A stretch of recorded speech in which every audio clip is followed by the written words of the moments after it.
అందరికీ నమస్కారం. నేను డాక్టర్ మౌనిక, హోమియోపతి కన్సల్టెంట్. ఈరోజు నేను అల్జీమర్స్ డిసీజ్ గురించి ఎక్స్ప్లెయిన్ చేయాలి అనుకుంటున్నాను.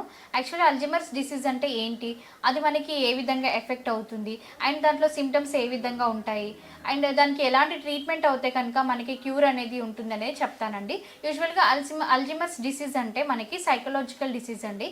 ఇదేంటంటే మనకి మన బాడీలో అంటే బ్రెయిన్ అనేది ఉంటుంది కదండి. బ్రెయిన్కి సెల్స్ అనేవి కొన్ని న్యూరోలాజికల్ సెల్స్ అనేవి రిసెప్టర్స్ ప్రజెంట్ అయి ఉంటాయి. సో ఇది యూజువల్గా ఏంటంటే డిగ్రేడేషన్ ఆఫ్ బ్రెయిన్ డిజార్డర్ అనేసి అని అంటామండి మనం అల్జీమర్స్ డిసీజ్ అంటే. సో ఏవైతే సెల్స్ బ్రెయిన్కి పాస్ అయ్యే రిసెప్టర్స్ సెల్స్ ఏవైతే ఉంటాయో వాటిలో డీజెనరేటివ్ చేంజెస్ అనేవి జరుగుతూ ఉంటాయి. అలా జరిగినప్పుడు మనకి అల్జీమర్స్ డిసీజ్ అనేది ఎఫెక్ట్ అయ్యే ఛాన్సెస్ అనేవి ఉంటుందండి.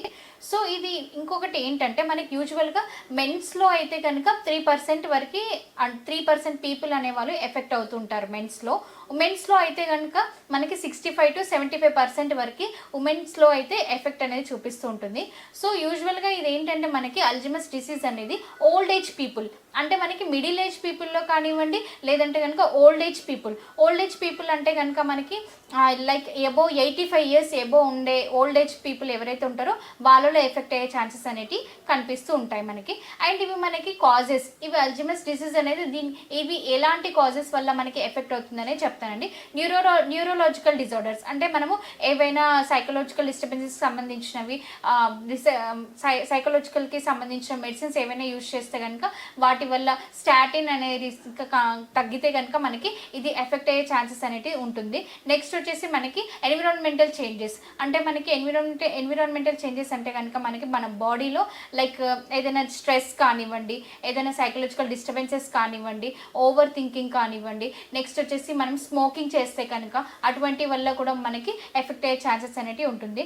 నెక్స్ట్ వచ్చేసి మనకి ఆటో ఇమ్యూన్ డిస్ఫంక్షన్, ఇది ఏంటంటే మనకి మన బాడీలో ఇమ్యూన్ సిస్టమ్ డిస్ఫంక్షన్ వల్ల కూడా ఎఫెక్ట్ అయ్యే ఛాన్సెస్ అనేవి ఉంటుందండి. యూజువల్లీ నెక్స్ట్ మనకి డౌన్ సిండ్రోమ్ కానివ్వండి, నెక్స్ట్ క్రానిక్గా మెడికేషన్స్ ఏవైనా హెల్త్ ఇష్యూస్ వల్ల మెడికేషన్స్ లైక్ స్టిరాయిడల్ మెడిసిన్స్ కానీ ఏవైనా యూజ్ చేస్తే కనుక దానివల్ల కూడా ఇన్ఫెక్ట్ అయ్యే ఛాన్సెస్ అనేవి ఉంటుంది.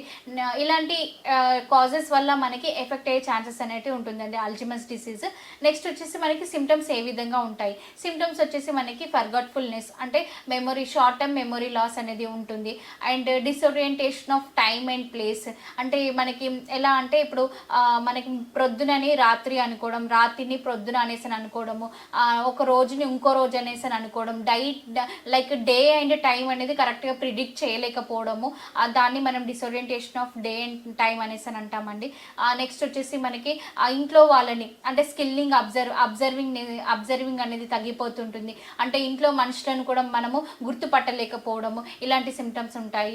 నెక్స్ట్ వచ్చేసి మనము మాట్లాడడం కూడా మనం వేరే ఎవరో వ్యక్తి అన్నోన్ స్ట్రేంజర్ పర్సన్తో మాట్లాడుతున్నట్టుగా అలా ఫీల్ అవ్వడము, అలా అనిపిస్తూ ఉంటుంది. నెక్స్ట్ వచ్చేసి మనకి లాస్ ఆఫ్ అపెటైట్ తగ్గిపోతుంది. నెక్స్ట్ వీక్ అయిపోతారు. నెక్స్ట్ మనకేంటంటే రిమెంబరింగ్ స్కిల్స్ అనేటివి తగ్గిపోతాయి.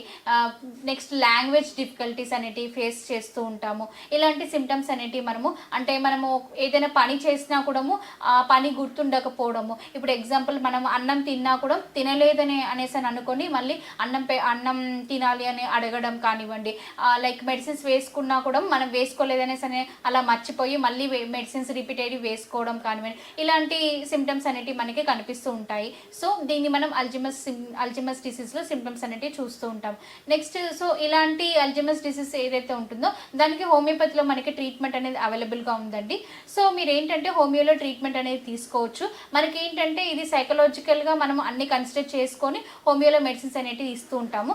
సో దీనికి ఏంటంటే మనం యూజువల్గా మనకు హోమియోలో అయితే కనుక కొంత డ్యూరేషన్ మెడిసిన్స్ యూజ్ చేసుకుంటే కనుక ఈ సైకలాజికల్ డిస్టర్బెన్సెస్ తోటి బయటపడొచ్చండి. అండ్ మనకి ఈ హోమియో మెడిసిన్స్కి సైడ్ ఎఫెక్ట్స్ లాంటివి ఏవి ఉండవు. మనకి ఇవన్నీ న్యాచురల్ ప్లాంట్ బేస్డ్ మెడిసిన్స్ అండి. సో దీనికి మనకి హోమియోపతిలో అయితే కనుక మెడిసిన్స్ అవైలబుల్గా ఉన్నాయి వితౌట్ ఎనీ సైడ్ ఎఫెక్ట్స్. ఈ ప్రాబ్లంతో ఎవరైతే సఫర్ అవుతున్నారో వాళ్ళు మా మెడినైన్ హాస్పిటల్కి సంప్రదించండి. సో మీకు డాక్టర్స్ అనేవాళ్ళు ఈ డిసీజ్ గురించి ఎక్స్ప్లెయిన్ చేస్తారు, మెడిసిన్స్ అనేవి ఇస్తారు హోమియోపతిలో. And at the same time మీకు మా మెడినైన్ హాస్పిటల్లో డాక్టర్స్ మెడిసిన్స్తో పాటు డైట్, ఎక్సర్సైజ్, ఇమ్యూనిటీ బూస్టింగ్ గురించి కూడా ఎక్స్ప్లెయిన్ చేస్తారండి. Thank you so much. సంప్రదించవలసిన నంబర్ 9398590286 మరియు 9281000268. Website medinine.info.